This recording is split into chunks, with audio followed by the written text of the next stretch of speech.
Hi guys, welcome back to my channel. It's Angela, and welcome back to the ABCs of Tarot. I started this tag like 3 weeks ago, literally going through every letter of the alphabet to show off all my decks. I did this 3 weeks ago. I haven't done it since, and I had extra time. I'm not doing this series for anybody else. I'm not doing it to be consistent every week because I could do it once a month, maybe once every couple months, once every other week. It just whenever I have the extra time. And I just thought I would share with you guys what I have. So, because my collection's grown quite a bit since I showed all my decks. And so I thought this would be a good way for me to keep track of them as well. So here we are on letter B of ABCs of Tarot 2022, and I have 5 decks. So for the first deck, 2 of them are the same deck, just different coloration. First deck I have is the Bonefire Tarot by Gabby Angus West. It is a Red Feather Shiffer publication. It opens up like this and just sits there like that. It's got a humongous book with it. And I hit the camera, sorry about that. And then it's got this horrendous inside. The box is quite sturdy though. I do like that sturdy box because then it can sit in there and be protected. But it is more oracle sized cards. They are typical. If you've got the Tarot of the Sheet, it's the same cardstock. They're quite glossy. And I got this deck because I was like, I saw Lisa Pappas do a walkthrough of it, and I don't even think she did a walkthrough. I think she was just using it in conjunction with another deck, and I'm like, what is that? It's gorgeous. I love the coloration in it. And then like a year later, my local metaphysical shop had got a bunch in the mail right as 2020 hit, and I'm like, you know what, I'm gonna treat myself with this deck. And then I got it home and started looking through it, and I'm like, this is way too busy for me, way too busy. And so for that, I rarely use it, but it is still in my collection, and I am warming up to it the more I use it. So I think it's just a slow burn kind of card kind of deck, if you know what I mean. But it is stunning deck. But that is the first of my B's, or Bonefire. And these are in no particular order either, so there's that. Next we have, and I keep it in this pouch since I got it, it is the Bonestone and Earthflesh Tarot. It is gorgeous. You could tell it's well loved. It's this gorgeous red gilding. The cardstock is unlike anything. I have like four or five now independent decks that have the same cardstock. It's amazing. I love it. This deck, and I've talked about it many times, is my number 2 deck. This is by Evelyn Cameron, created the deck. Anna Torian is the artist. I love everything she does. And of course, as soon as I saw this, I'm like, I need this deck in my life. And I was one of the fortunate people that missed all the hubbub of it being made and everything. But came in right as it was like a second run that she was doing. And I got one, luckily. So, because they sold out pretty fast. It is a stunning deck. I can see why everybody wanted it. It's stunning. It's beautiful. It reads beautiful. This is my second favorite deck ever. I've talked about that many. Look at that moon. I mean, come on. Talked about this deck many times. I love the Wheel of Fortune in this. If I could only ever have 2 decks, it would be the Light Seers in this deck. The Light Seers in this deck seem like they have very similar energy, just not quite the same. Like the Bonestone and Earthflesh Tarot is a little bit different energy that makes it a unique compared to the Light Seers. Love that. 8 of Swords. It is a stunning, stunning deck. I love the art in it. I just love everything about it. And sorry to say, it is out of print. It's probably never going to come back into print, according to Evelyn Cameron. And, I mean, it's a shame, because it's stunning. Love that chariot. That's the first chariot I really resonated with was in this deck. Gorgeous. So that is the Bonestone and Earthflesh Tarot. Now I have the Bonestone and Earthflesh Tarot Sketchbook Edition. This is on Make Playing Cards. Comes in a tin like this. It is the same price as the indie deck that's no longer in print. And I keep a little crystal in there. As soon as I saw this was on Make Playing Cards, and look at this shuffle. Amazing. As soon as I saw that this was available on Make Playing Cards, I bought it. Like, as soon as it was available. Because, again, it's Anna Torian's artwork. And this is more kind of like the first creative process, which I found fascinating.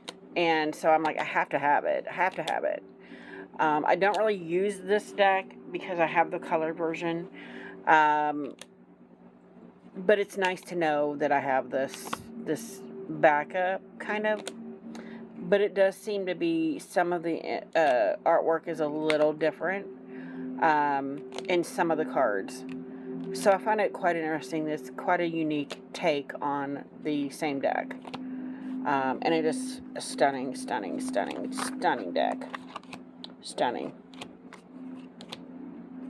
Stunning as well. Look at that Hierophant. Gorgeous.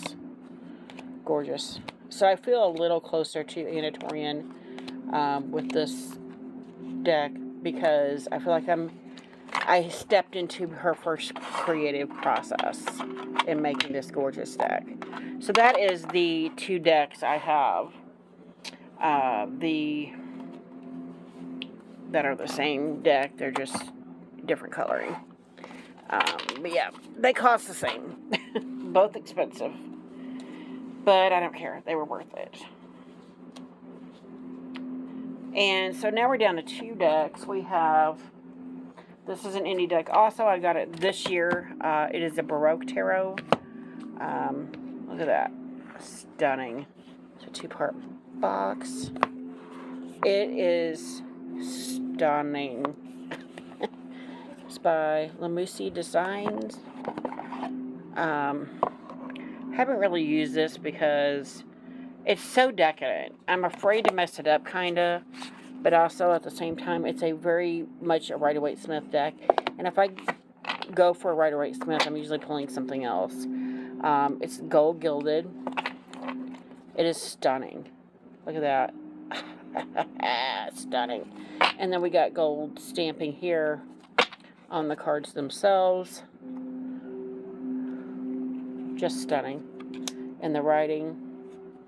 I mean, it's gorgeous. Gorgeous. That. I love it. It's so beautiful. Love the blending of the backgrounds here too. Look at that blend. Just stunning. And I saw somebody else on one of the Facebook groups I follow recently with one of the cards pulled from this deck. I'm like, I think that's the Baroque Tarot. That's how little I've used this deck. But, again, it's a stunner of a deck. I mean, they did such a fabulous job on this deck.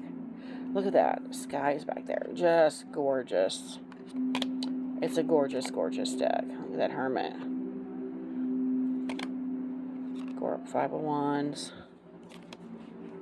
That strength. Stunning. It's beautiful. Very beautiful. Very, very beautiful. It's also very RWS, as you can see. Yeah, a tower. Stunning deck.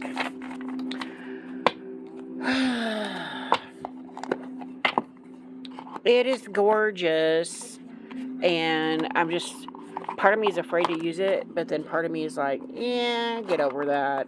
But then, like I said, when I pull a RWS, it's usually my 2.0 tarot, but that's still stunning. So the last deck, and it is a Oracle deck, and I just happened to go through my decks again and realized I was missing this one on it. And it is the Black Moon Astrology cards by Susan Shepard. This is a Blue Angel Publishing deck. I rarely use this deck. When I first got it, I used it a lot. And then I just stopped using it. I love the purple throughout this whole deck. It's just purple. Love it.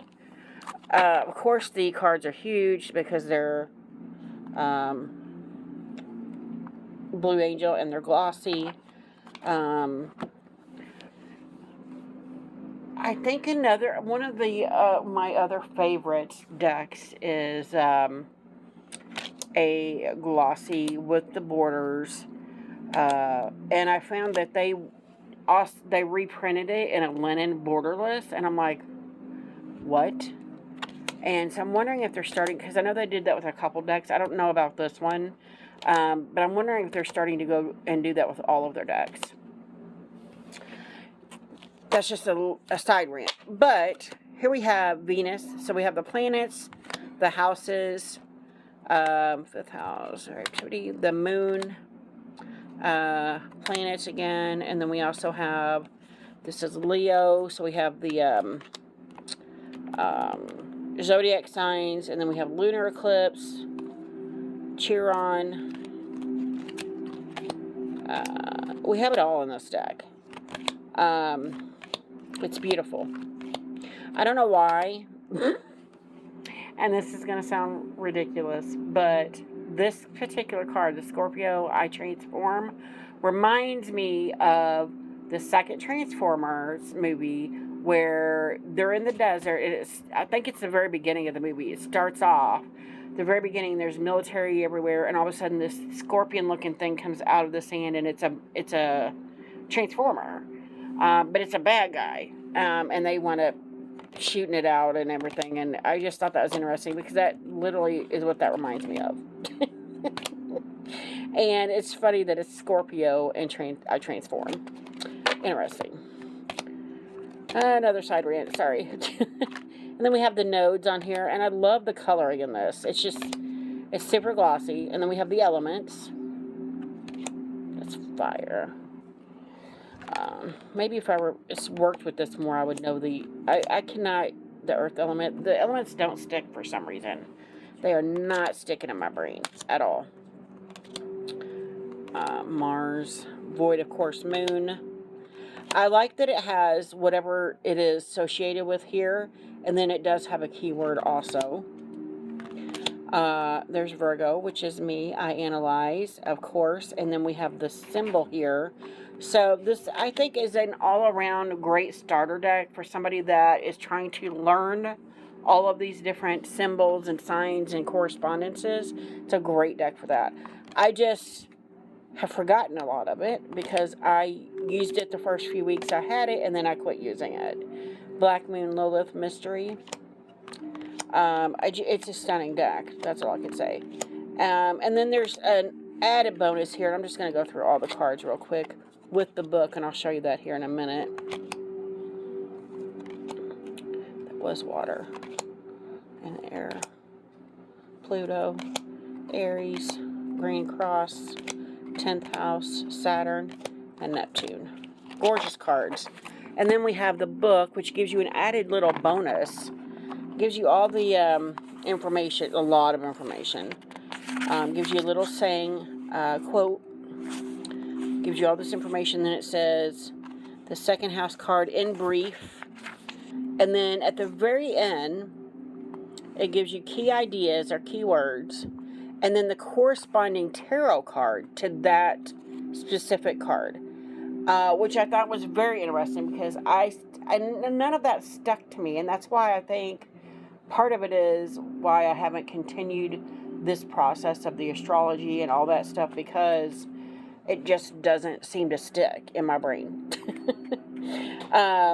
even though I've got this book, I've got several other books, and it just none of the astrology corresponding with tarot really ever sticks in my brain. So, but I think that's quite interesting that this book comes with all this information, this fabulous information, and then it also gives you whatever that specific card is, the corresponding card to the tarot.